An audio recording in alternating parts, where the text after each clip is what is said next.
Olá! Na nossa última aula, nós estávamos dando imunidade recíproca e eu estava vendo a diferença nos casos em que aquelas entidades imunes, né, na imunidade subjetiva, tanto da linha A, quanto da linha B, quanto da linha C, quando elas são contribuintes de direito e a diferença quando elas são contribuintes de fato.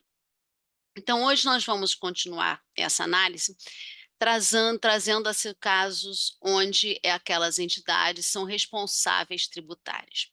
E aí eu vou compartilhar com vocês a minha tela, para vocês verem, voltando lá para o nosso slide, para eu citar o outro tema que nós vamos ver agora, que é o tema 224. Ele trata de uma hipótese de responsabilidade tributária. Claro que nós não chegamos ainda nessa matéria, né? A gente vai estudar tudo isso com calma, todos os casos, mas vocês certamente entendem, né? Lembram das figuras que são os sujeitos passivos da obrigação tributária. O contribuinte de direito e o responsável tributário. O responsável tributário, ele é um terceiro, que a lei indica como sujeito passivo. Qual é a hipótese do tema 224? É um caso de imunidade recíproca. Você tem a Rede Ferroviária Nacional, que era proprietária de vários imóveis. E aí, ela foi extinta pela União e todo o patrimônio da rede ferroviária passou para a União. É como se ela tivesse encampado, né? E aqueles imóveis da rede ferroviária tinham vários débitos de IPTU. Então, o contribuinte de direito, proprietário do imóvel, na época do fato gerador, era a rede ferroviária. A União, na hora em que adquiriu aquele patrimônio, ela passou a ser responsável tributária por sucessão. É a regra do artigo 130 do CTN. Todo aquele que vier adquirir um imóvel com débitos, no caso aqui de IPTU, passa a ser responsável tributário por sucessão. Então, aquelas obrigações que eram da rede ferroviária, aquela ideia de obrigação, né, próprio terreno, elas acompanham a coisa e elas passam a ser de responsabilidade da União. E aí, qual é o caso concreto? Os municípios redirecionaram as execuções em face da União. Não teve sucessão? Ou ajuizaram direto as execuções em face da União, porque ela é sucessora. E a União alegou imunidade. Ela disse, não, mas eu sou imune do IPTU. O que o Supremo Tribunal Federal entendeu? Que está no slide. A partir do momento em que ela adquiria a propriedade, daquele imóvel, ela se torna proprietária do imóvel, ela é imune. Mas ela não é imune em relação ao período anterior em que ela não era proprietária. Né? Seria como se eu estivesse dando um benefício fiscal simplesmente porque você negocia, né? Ou porque você tem uma relação com uma entidade imune.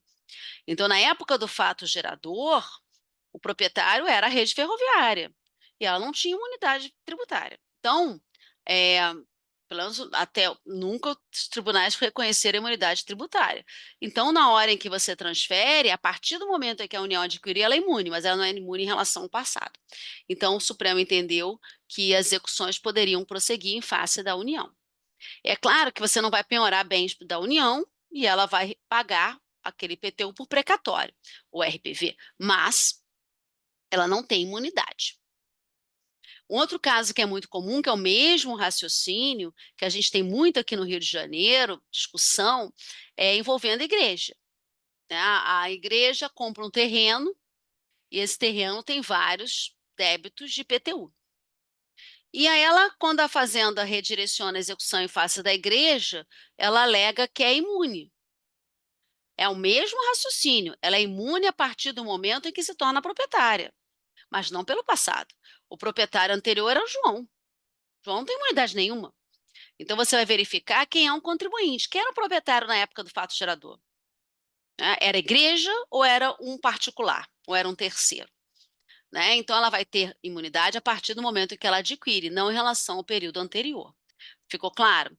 Então, isso é uma responsabilidade tributária que é por sucessão, mas não é só esse caso. Então, deixa eu dar dois exemplos para aplicação prática desse slide do que eu acabei de explicar, que são dois casos, outros casos, que chegaram aos tribunais, que são comuns, que caem muito em concurso. Eu quero ver se vocês realmente entenderam esse slide, essas premissas que eu dei. Vejam o seguinte caso. O Tribunal de Justiça, ele terceiriza mão de obra, terceiriza limpeza, serviço de limpeza. E aí, ou seja, o Estado do Rio de Janeiro contrata lá, através do Tribunal de Justiça, uma empresa de limpeza. E aí, ela, por força da lei municipal, o Tribunal de Justiça, o Estado do Rio, tem que reter na fonte o ISS. Tem que fazer a retenção na fonte do ISS, relativo àquele prestador de serviço que é o de limpeza, que o contribuinte é o prestador do serviço, que é a empresa de limpeza. E aí ela tem que fazer retenção na fonte. Aí ela não faz, qualquer motivo. E aí o município cobra do Estado do Rio de Janeiro, ajuiza uma execução fiscal em face do Estado do Rio de Janeiro, porque em relação a cobrando aquele ISS que não foi retido na fonte. E aí o Estado vem e alega imunidade tributária. Ele disse, não, mas eu sou imune ao ISS. Como assim? Ele está certo ou ele está errado? O município pode ajuizar a execução fiscal contra o Estado para a cobrança do ISS, em que o ISS é devido por um prestador de serviço e o Estado é o tomador? Ele pode ou não? Primeira pergunta que você sempre tem que fazer, em qualquer questão, caso concreto, múltipla escolha, certa ou errada, verificar quem é um contribuinte de direito. Premissa. Quem é um contribuinte de direito no caso que eu acabei de dar? É o prestador do serviço, sempre. Contribuinte do ISS é o prestador do serviço. Aí vocês vão perguntar assim, mas eu não lido muito com tributo, como é que eu vou saber quem é o contribuinte daquele tributo? Você tem que ver a lei complementar, que fixa a norma geral. Está lá, no caso do ISS, é a lei complementar 116, artigo 5º da lei complementar 116. Contribuinte de direito é o prestador do serviço. E aí você vai ver em cada um, né? Ou está no CTN ou está numa lei complementar. Quem é o contribuinte de direito? Aquele é o contribuinte de direito, prestador do serviço. O prestador do serviço é a empresa de limpeza. Ela é imune? Não. Então, o que é o Estado? Quem é o tomador do serviço? Qual é a figura jurídica aqui? Ele é um responsável tributário. Retenção na fonte pela corrente majoritária, pelo STJ, é um tipo de responsabilidade tributária. Então, ele é responsável tributário. Ele pode alegar imunidade? Não. A Fazenda pode ajuizar, então, contra o Estado? Pode. O Estado vai pagar por precatório, mas pode. Ok? Aqui, o Estado do Rio de Janeiro, a gente está numa briga hoje imensa, uma ação milionária, porque o Estado do Rio de Janeiro fez a retenção e não repassou. Ele é obrigado a fazer a retenção por força de lei. Ele, no caso concreto, ele até fez e não repassou. E tem casos que ele não faz, ele não retém. E a Fazenda pode cobrar, pode ajuizar a execução em face dele, não tenha dúvida nenhuma. Ok? Então, isso é possível. Eu posso falar disso porque você tem ações em juízo, né? Não está crédito, são créditos que estão sendo cobrados em juízo, né? Inscritos em dívida ativa, então eu posso mencionar. Então, ficou claro? Então, isso é possível. Outro caso, que esse já caiu em concurso várias vezes. Eu tenho vamos dizer que o município seja proprietário de um imóvel, ou a UERJ seja proprietária do imóvel. Isso cai muito em concurso para procurador da UERJ, cai sempre, sempre. Então, vamos dar o exemplo Rio de Janeiro ou a UERJ. São proprietários de imóveis. E aí eles pagam, dentro da conta de luz, um ICMS. Né? O ICMS é destacado na conta de luz e o município do Rio e a UERJ arcam com esse ICMS.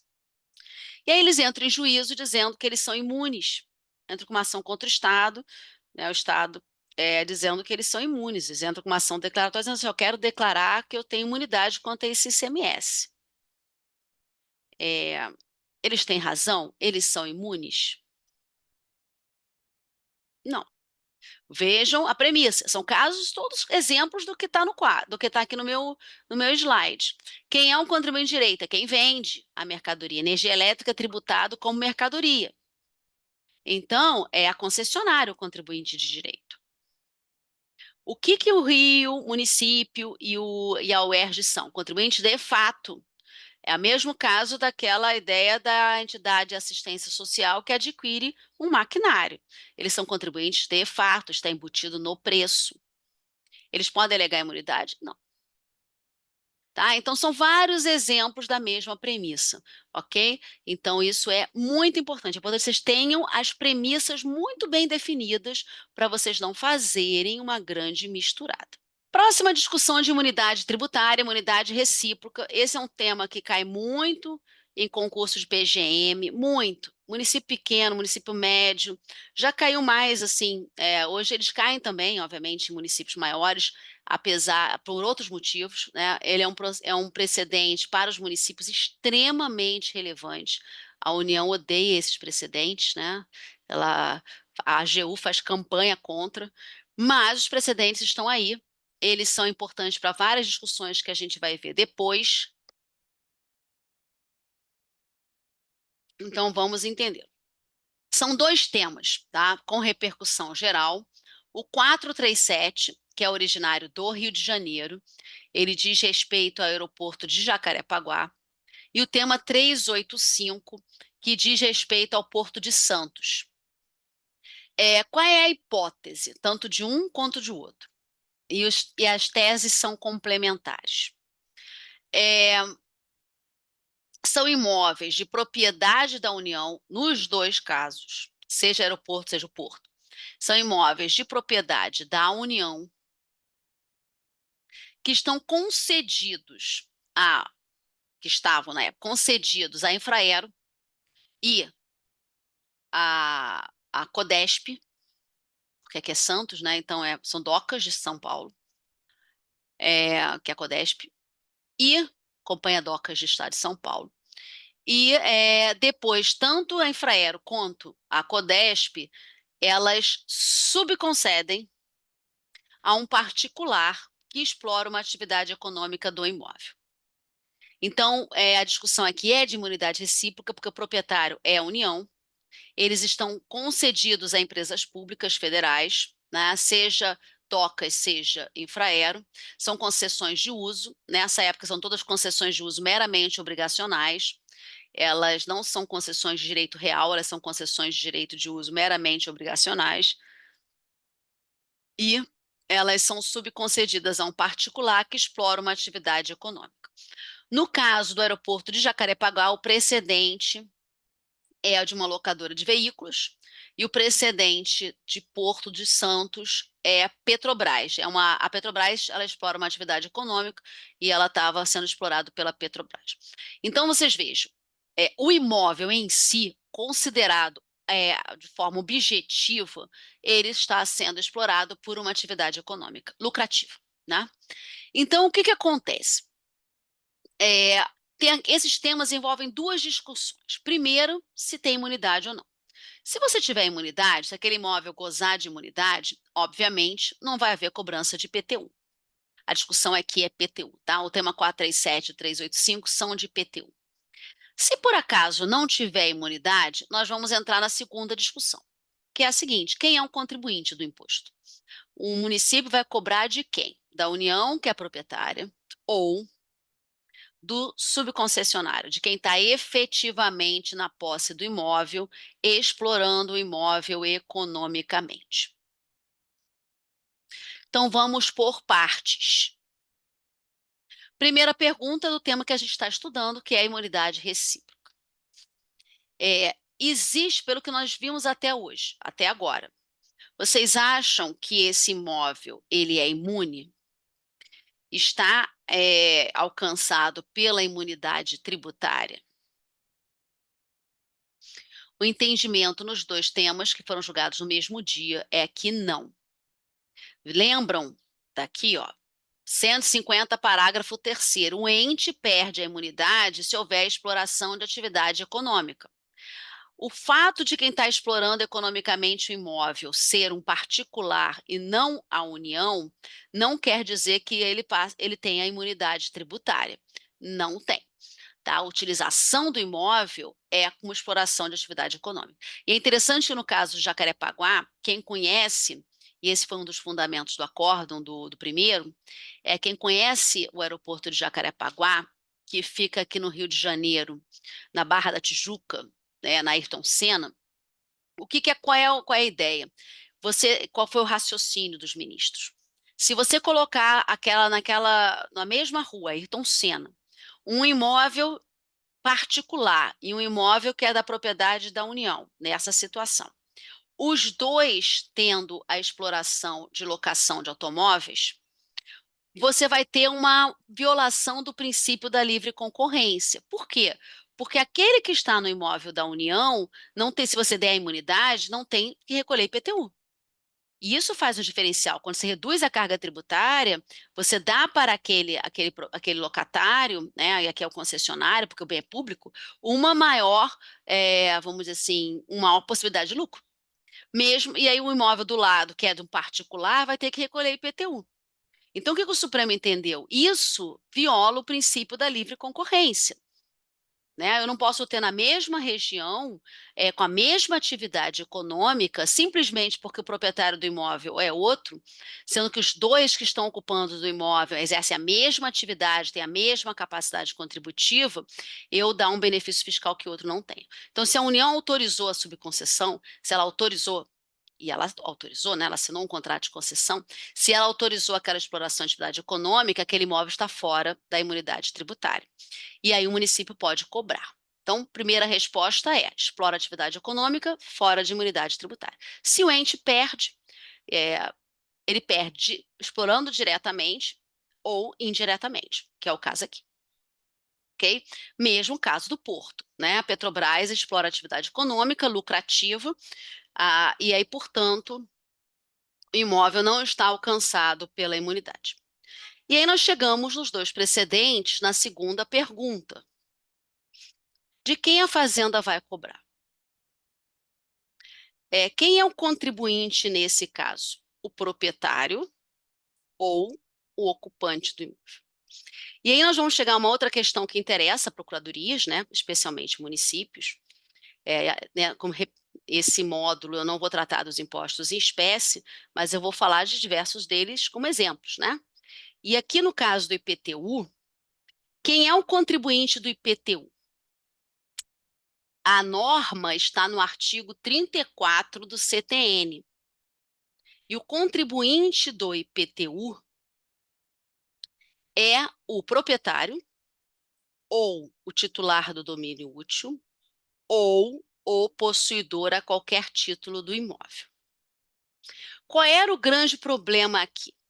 É que o STJ tinha uma jurisprudência pacífica durante muitos anos, no sentido, interpretando o artigo 34 do CTN, no sentido de que o possuidor, para ser contribuinte do IPTU, ele tinha de ter uma posse com animus domini, uma posse que exteriorize propriedade, uma posse que seja capaz de gerar a aquisição do imóvel por uso capião. Por quê? Porque o IPTU é um imposto sobre propriedade. A Constituição não diz que o IPTU é sobre posse, é propriedade. Então tem que ser uma posse que exteriorize propriedade.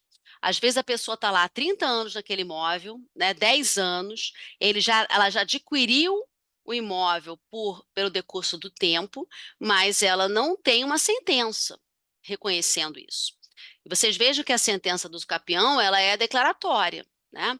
Então, ela retroage. Então, aquela pessoa perdeu a propriedade lá de trás, né, quando você preencheu os requisitos para aquisição da propriedade por usucapião. Então, seria essa posse. Tanto é que o STJ tem a súmula 614, que cai muito em PGM, dizendo que o locatário não é contribuinte do IPTU. Não é por quê? Porque ele tem uma posse que não é capaz de gerar aquisição de propriedade. É uma posse meramente obrigacional. Né? Então, a jurisprudência do STJ sempre foi no sentido de que o ocupante não poderia ser contribuinte, porque aqui o bem é público. Então, você jamais vai poder adquirir por uso capião. E é interessante que antes desses temas, o STJ não entrava na questão da imunidade, mas ele dizia que o município não poderia cobrar do concessionário, do subconcessionário, do ocupante, porque como o bem é público, ele jamais vai adquirir a propriedade por uso capião. Então, se a fazenda tivesse ajuizado a execução em face do ocupante, o que geralmente ela fazia, nem sempre, mas muitos municípios faziam, é, o STJ extinguia, dizia não, o ocupante não pode ser contribuinte, né, com base nesse raciocínio. Só que quando chegou a questão ao Supremo, e aqui entre nós, com todo o respeito do mundo, mas não há dúvida que o acórdão existe um fundo político, tem sempre uma questão metajurídica, né? O Supremo, ele cada vez mais, e os próprios ministros dizem isso, né? Que eles cada vez mais são políticos, né? Eles têm eles fazem uma análise não meramente teórica, jurídica, né? Então, eles têm uma preocupação que não é somente técnica, jurídica, né? Então, cada vez mais eles estão até interferindo em casos excepcionais, mas interferindo em políticas públicas, né? Então, e essa é uma discussão para a Procuradoria importantíssima. Então, o que que você tem aqui? O Supremo entendeu, vocês vejam, o contribuinte proprietário é a União, mas quem está explorando a atividade econômica é o particular. Então, os ministros, em razão disso, dessa realidade, eles entenderam, interpretaram a figura do possuidor não só como aqueles possuidores que podem adquirir por uso capião, mas também aqueles possuidores que são concessionários de uso de bens públicos que vão ficar naquela posse durante 20 e 25 anos. Então, vão exercer os atributos da propriedade por muitos anos. São eles que exploram a atividade econômica, então eles é que deveriam recolher o IPTU. Então, você amplia o conceito de possuidor. Vocês vão perguntar assim, às vezes eu tenho um aluno que pergunta assim, então um locatário agora é contribuinte do IPTU? Não. O Supremo não mudou a jurisprudência do STJ, ele ampliou. Então, é aquele que tem a posse com ânimos domini, capaz de gerar aquisição de propriedade por uso capião, esse é o entendimento do STJ, e quando o bem for público, também é aquele que explora uma atividade econômica, um concessionário, subconcessionário, que está naquele bem público durante anos, né? Que vai ficar por força de um contrato, ainda que obrigacional, durante 20, 25 anos. As concessões de uso, né? As concessões federais duram 20, 25 anos. Né? Especialmente nessa área de aeroportos e de portos. Tem alguns mais curtos? Tem, mas tem alguns que duram 20, 25 anos. Os mais antigos, então, as concessões mais antigas duravam muito tempo. Agora elas têm diminuído o prazo. Então, você tem essa questão, ok? Então, resumidamente, primeiro, os imóveis não são alcançados pela imunidade, e, em segundo lugar, o contribuinte de quem o município vai cobrar é o ocupante, o concessionário de uso ou subconcessionário de uso, aquele que estiver efetivamente explorando uma atividade econômica, ok? Então, isso é importante. Vamos agora passar, dentro ainda da discussão de imunidade recíproca, a uma das maiores controvérsias dos últimos tempos, envolvendo empresas públicas e sociedades de economia mista. Eu vou começar hoje, mas obviamente eu vou continuar na próxima aula.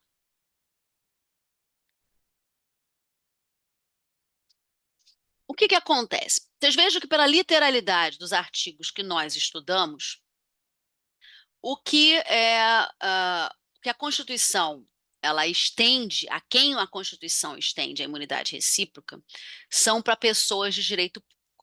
Parágrafo 2º do 150 da Constituição, ele trata de autarquias e fundações instituídas ou mantidas pelo poder público. Então, vocês vejam, autarquias e fundações, que são pessoas de direito público, né? As fundações aqui são aquelas mantidas pelo poder público, são as fundações públicas. Então, você tem uma extensão formal, literal, legal, expressa para pessoas de direito. O que começou a chegar nos tribunais? Empresas públicas e sociedades de economia mista, que compõem a administração indireta, elas começaram a pleitear também imunidade tributária. E tudo começou pelos Correios. Correios foi o paradigma. Os Correios, além de pedir imunidade, eles pediram também equiparação à fazenda pública para alguns fins, como é o caso de pagamento de dívidas por precatórios, o RPV. Então, nos paradigmas dos Correios, quando o Supremo analisou primeiramente os Correios, ele começou a fixar alguns parâmetros, porque eu tenho dois tipos de empresas públicas e sociedades de economia mista. Eu tenho as prestadoras de serviços públicos e eu tenho as exploradoras de atividade econômica. São dois grupos.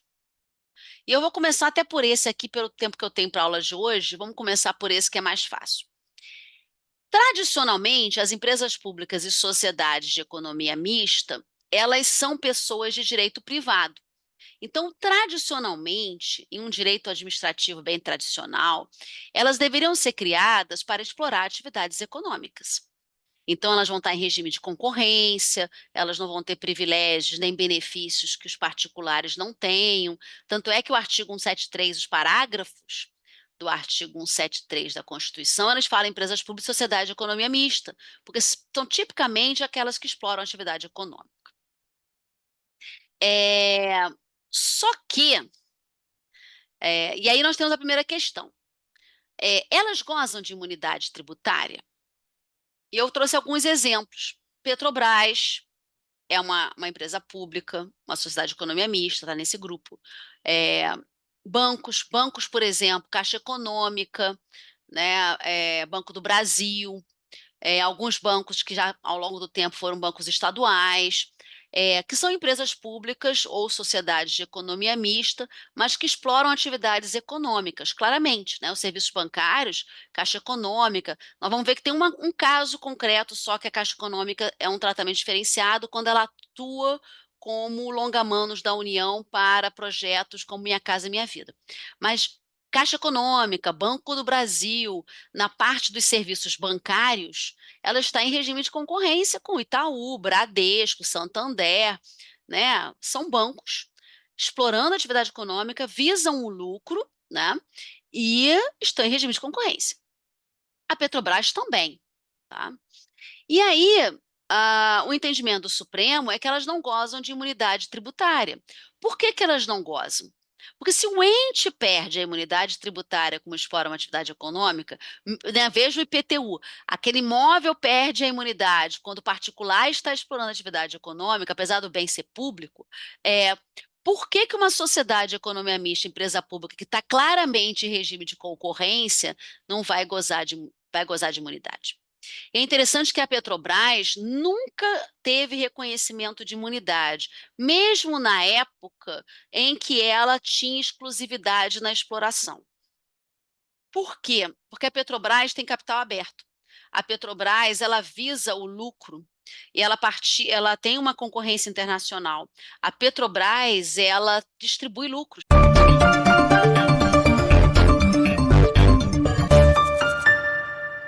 Olá, na nossa última negada a sua imunidade. Banco Brasil, Caixa Econômica também, tá? Quando eles estão em concorrência com os serviços bancários, ok? O problema,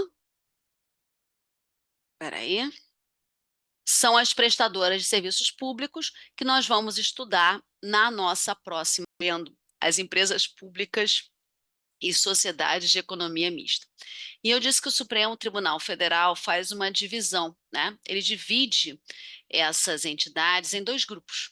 Aquelas que exploram atividades econômicas, que eu dei na última aula, que visam o lucro, que estão em regime de concorrência, né, que distribuem os seus lucros, que têm acionistas, né, os mais variados, muitas delas têm capital aberto, têm assim, negociam suas ações em bolsas de valores, que claramente exploram atividades econômicas, e nós temos aquelas é, empresas públicas e sociedades de economia mista que são prestadoras de serviço público.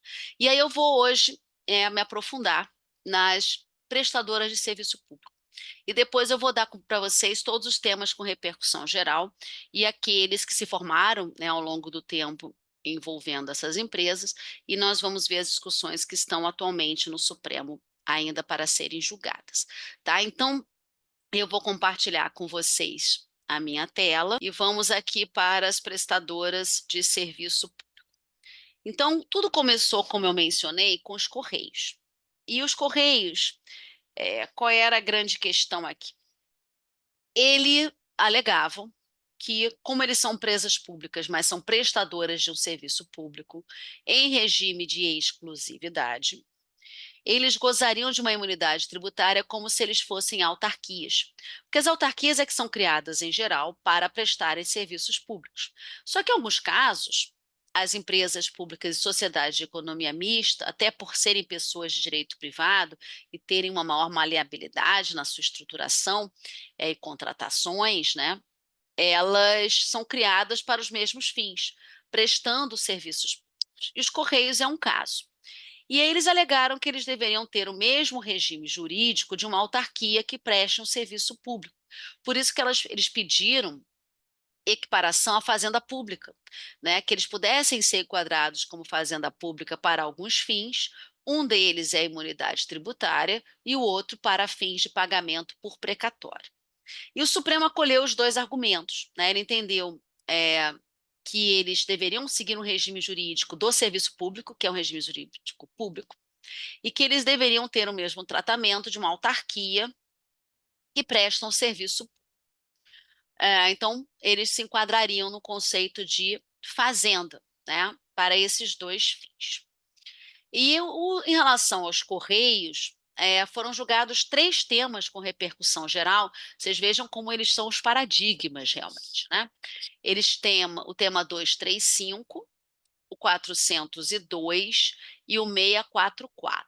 Cada um diz respeito a um imposto: ISS, ICMS e IPTU.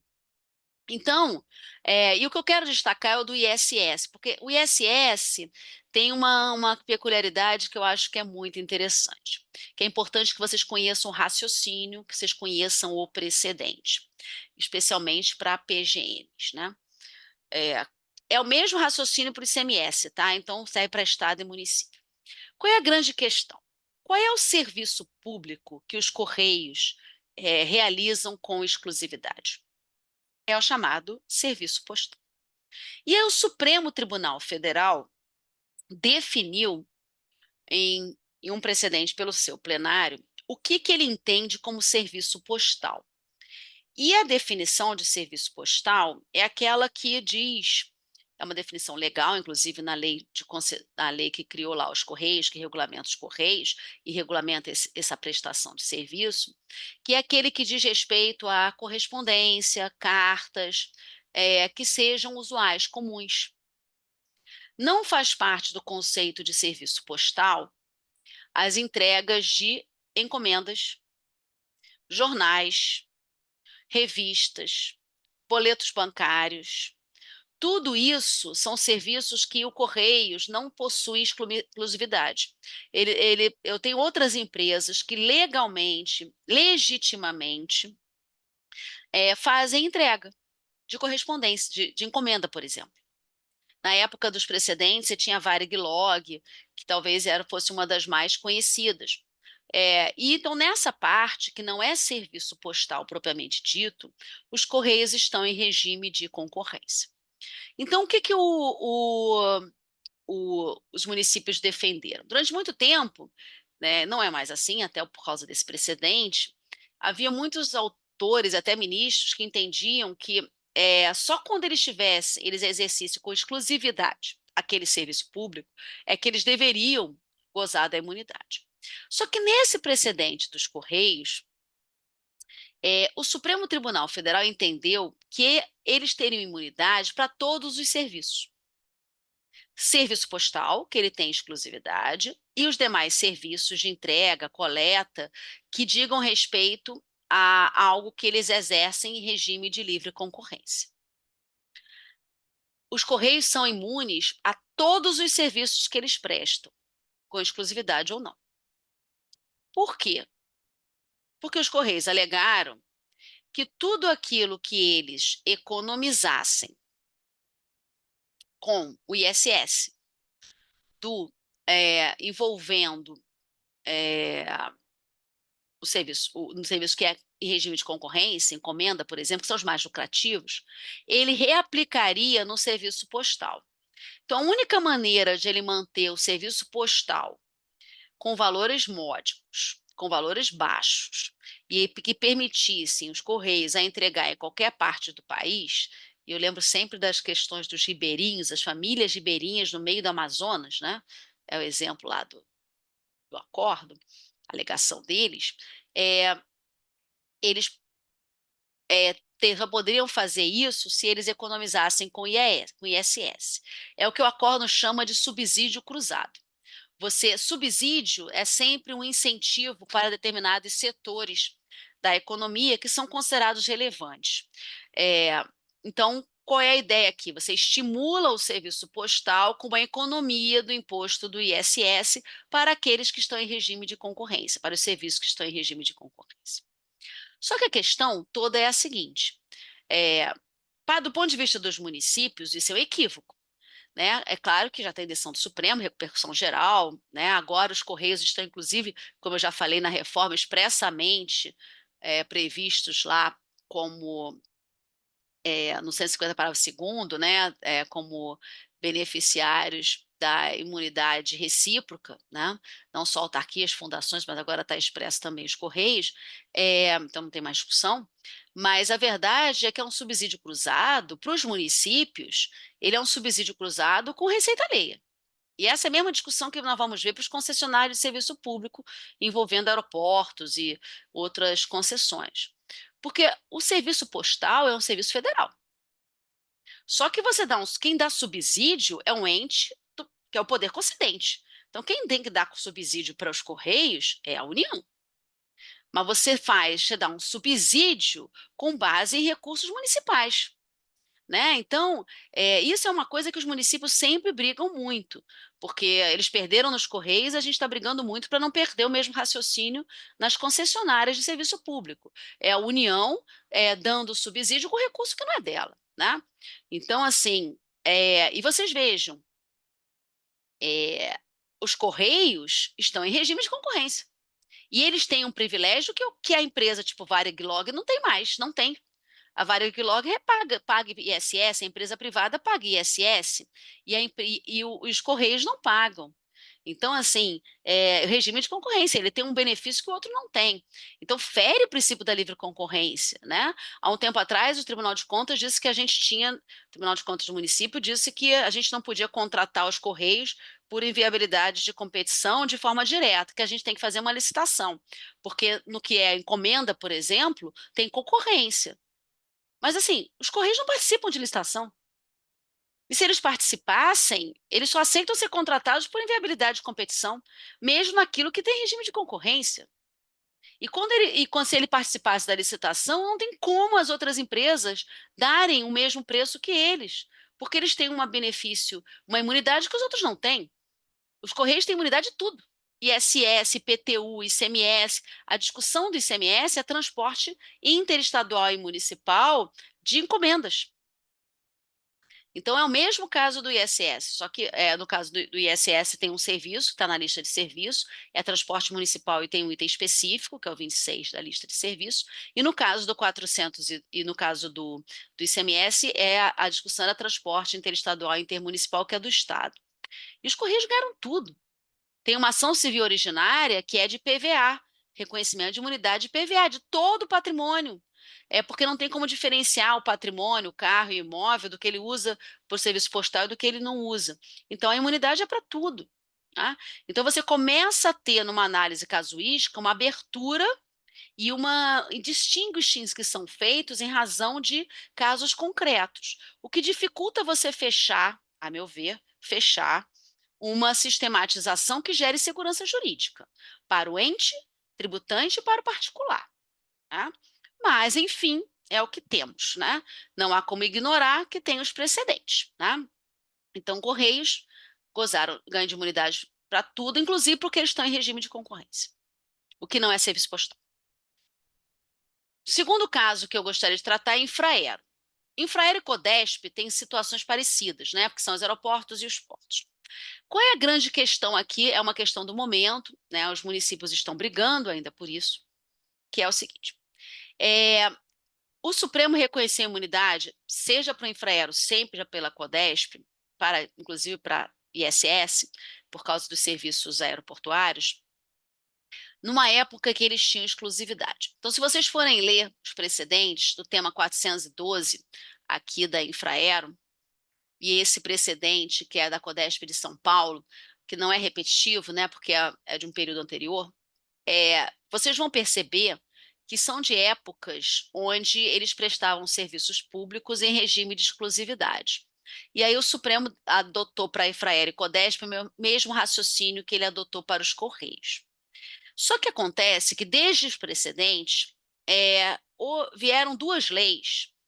Uma lei mais antiga, que é dos aeroportos, que é a 12.648 de 2012, e uma mais recente, que são dos portos, que é a 14.047 de 2020, que são os marcos regulatórios, né, dos aeroportos e dos portos, onde você abriu o mercado e a Infraero e Docas perderam a exclusividade na prestação do serviço. Então, em relação a aeroportos, certamente vocês sabem, desde 2012, a ANAC já fez diversos leilões de aeroportos, né? Então, Guarulhos, aqui no Rio de Janeiro, é o caso do Galeão, eles estão na iniciativa privada, eles são coordenados, eles são administrados por concessionárias de serviço público, geralmente são consórcios, porque são aeroportos grandes, e cada vez mais você vai fazer a ideia da ANAC, é que a Infraero, ela não pode até participar do consórcio, mas a ideia é que a Infraero não administre mais aeroportos, né? Existem alguns ainda que não foram objeto de leilão, então aqui no Rio de Janeiro, Santos Dumont, por exemplo, ainda é administrado pela Infraero, mas o Rio de Janeiro tem uma peculiaridade, ele tem 3 aeroportos. O Galeão e o de Jacarepaguá foram concedidos à iniciativa privada, foram leiloados. E o Santos Dumont é da Infraero. Ainda é da Infraero. Olha que situação, que é um caso que a gente aqui no Rio está brigando muito. Na hora em que você abre os aeroportos, você passa a ter, o Rio de Janeiro, isso é muito claro, uma concorrência direta entre um aeroporto que é administrado pela Infraero e um aeroporto que não é, que é administrado por uma concessionária de serviço público que participou de um leilão, que apresentou um plano de negócios e que, obviamente, visa o lucro, né? Tanto é que a concessionária do Galeão queria devolver o Galeão porque não estava dando lucro. Então, que eles visam lucro, não tem dúvida nenhuma, né? Exploram atividades econômicas, né? Eu não tenho dúvida nenhuma. Essa é uma discussão que está no Supremo, mas eu não tenho dúvida nenhuma. Então, o que acontece? Na hora que foram abertos os aeroportos, os municípios começaram a alegar que você deveria fazer um distinguish. A imunidade da Infraero e da Codesp, no caso do Rio de Janeiro, de docas do Rio de Janeiro, só deveriam prevalecer até as respectivas leis. A partir do momento em que você abre os portos e aeroportos, você passa a ter concorrência. Em relação aos portos, né, 2020 é uma lei mais recente. O primeiro leilão que foi feito foi do Porto de Vitória, do Espírito Santo. Então, essa é uma discussão grande em Vitória.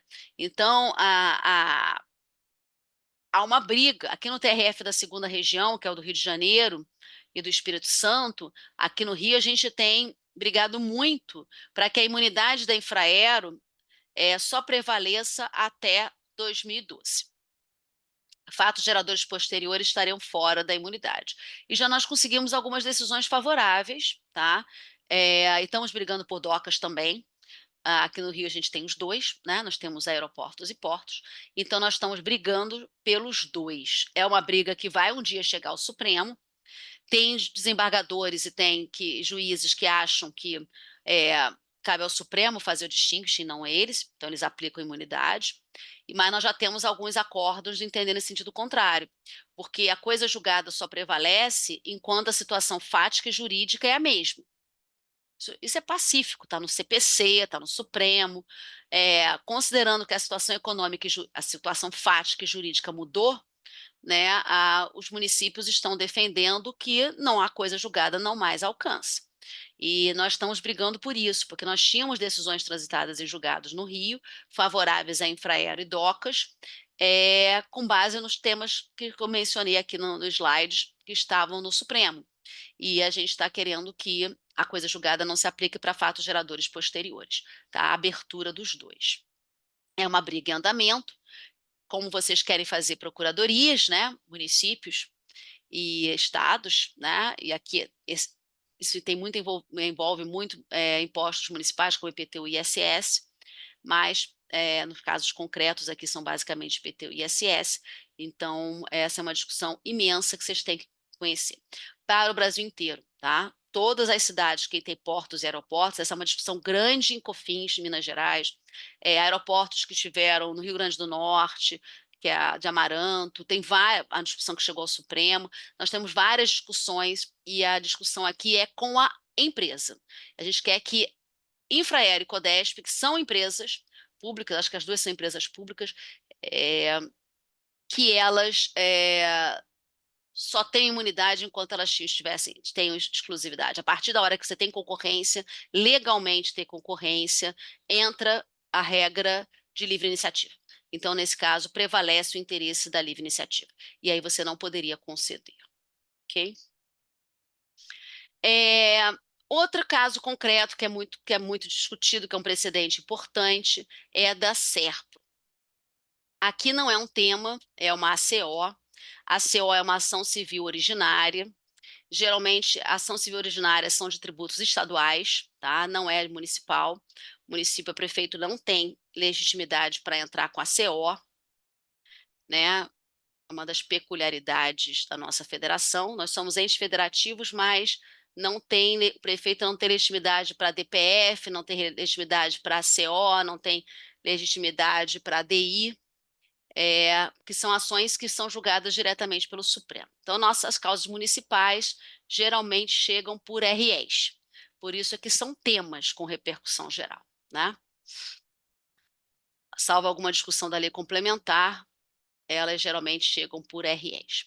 Então, no caso da SERPRO, é uma ação civil originária, a 2658. Qual é a questão da SERPRO? É interessante a SERPRO, porque vocês vejam que eu coloquei no grupo de prestadoras de serviço público, mas a SERPRO, na verdade, ela não presta um serviço público a terceiros.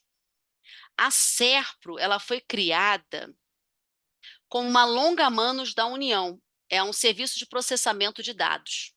Né? A SERPRO, ela presta serviço, quase 99% da atividade delas, para a própria União. Ela que mantém o site da Receita Federal, né? Ela que cuida dos sistemas federais, né? Então, a SERPRO, ela teve o reconhecimento da imunidade por ser uma longa-manos da União, né? Ela por prestar quase com exclusividade serviços para a União. É uma ideia bem de descentralização, né? Então, e aqui é diferente de serviço público estrito sensu, mas eu botei nesse grupo porque ela teve reconhecimento de imunidade e não deixa ser prestação de um serviço. Só que não é um serviço para a população, é um serviço para a União. E isso é interessante, porque, por exemplo, aqui no Rio de Janeiro, a gente tem o IPLAN Rio, que é uma empresa pública municipal de processamento de dados. E a IPLAN Rio está brigando pelo reconhecimento da imunidade tributária, especialmente para o imposto de renda, envolvendo com o mesmo fundamento no SERPRO, precedente do SERPRO. 90%, 90, sei lá, 95%, 99% do que a IPLAN Rio realiza é para o próprio município. Né? Ela foi criada para esse fim. Okay? Aqui para estados, né? SEDAI, eu estou citando a SEDAI, que é importante, uma discussão aqui para o estado do Rio de Janeiro. A SEDAI, ela era responsável por toda a parte relacionada à água e esgoto. Na época em que ela tinha exclusividade sobre tratamento de água e esgoto, ela obteve no Supremo Tribunal Federal, numa ACO, a 2757, o reconhecimento da imunidade tributária por ela prestar um serviço público à população. O que aconteceu com a SEDAI? Quem mora no Rio deve se lembrar disso, né? Quando o estado do Rio de Janeiro é um dos estados que tinham muitas dívidas com a União e entrou com refinanciamento federal. E uma das exigências da União para dar esse financiamento era a privatização, ou pelo menos dar o patrimônio da SEDAI como garantia desse empréstimo, porque as dívidas eram muito altas. A SEDAI era deficitária. E aí, o que aconteceu? Se a SEDAI fosse privatizada, abrisse o capital social, tivesse ações em bolsa, ela perderia a imunidade. Nós vamos ver que tem um tema que é da Sabesp de São Paulo, que é exatamente igual à SEDAI, era igual exatamente à SEDAI, que abriu capital. Era uma sociedade de economia mista que abriu capital. Então, para não perder a imunidade, qual foi a opção da SEDAI? A SEDAI, ela continuou com a mesma natureza, ela não abriu capital, ela é capital fechado, só que ela leiloou, ela, como se fosse assim, é, fez uma licitação para que outras empresas começassem a prestar serviços que antes eram de exclusividade dela. Então, ela ficou com a captação da água e o tratamento do esgoto. Não, captação da água e tratamento de esgoto. O que ela terceirizou? A parte relacionada a tratamento e fornecimento de água. Na parte ou seja, aquela relação com o usuário. E ela permaneceu de capital fechado. E eu tenho concessionárias de serviço público terceirizadas que realizam parcela da atividade que ela exercia anteriormente. Então, toda a parte de água do Rio de Janeiro hoje você divide por regiões da cidade e ela é tratada pelas águas do Rio. Tem outras, águas do Rio, que é a mais conhecida aqui. E o que acontece? Ela permaneceu com capital fechado para brigar pela imunidade tributária, né? E, pessoalmente, eu acho que ela é imune, que ela continua sendo imune, tá? Então, ela continua prestando o serviço, basicamente captação de água, mas ela não realiza todo o fluxo, tudo, tá? Casa da Moeda. A Casa da Moeda é a última que eu vou tratar aqui com vocês. A Casa da Moeda dos precedentes tem um precedente de ICMS, que é a CO 21 de 79, e tem precedentes de ISS, que é o RE 6105 de 7, que está aqui no meu slide.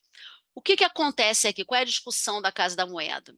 De alguma forma é parecida com a do SERP.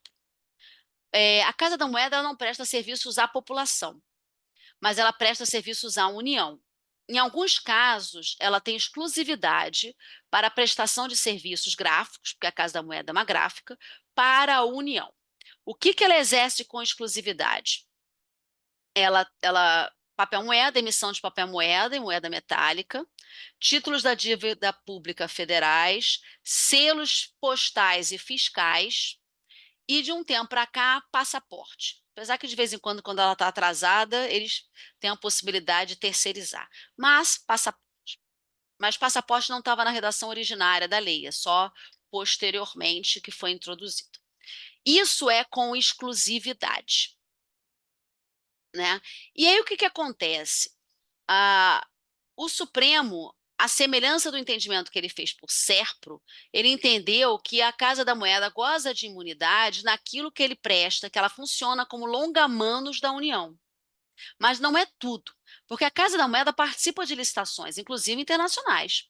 Ela emite o papel moeda ela imprime o papel de moeda de vários países da América do Sul, Venezuela, outros países. Então, e não só isso, ela participa de licitações outras, né? Porque ela é uma gráfica.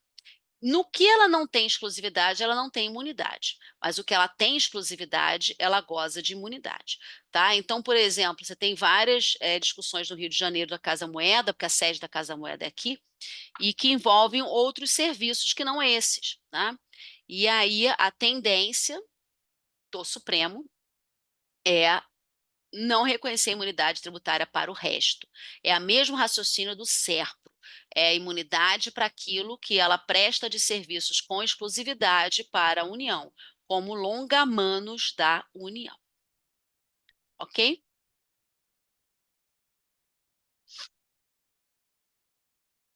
Para acabar a nossa aula, até porque eu já mencionei ele aqui, eu quero só tratar de um outro tema, porque eu falei da SEDAI, né?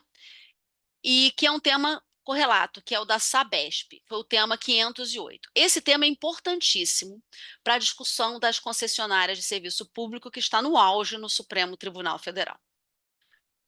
Qual é a situação da Sabesp? Ela é uma companhia de saneamento básico do estado de São Paulo. Então, saneamento básico, não há dúvida que é prestação de serviço público. Ela é uma sociedade de economia mista.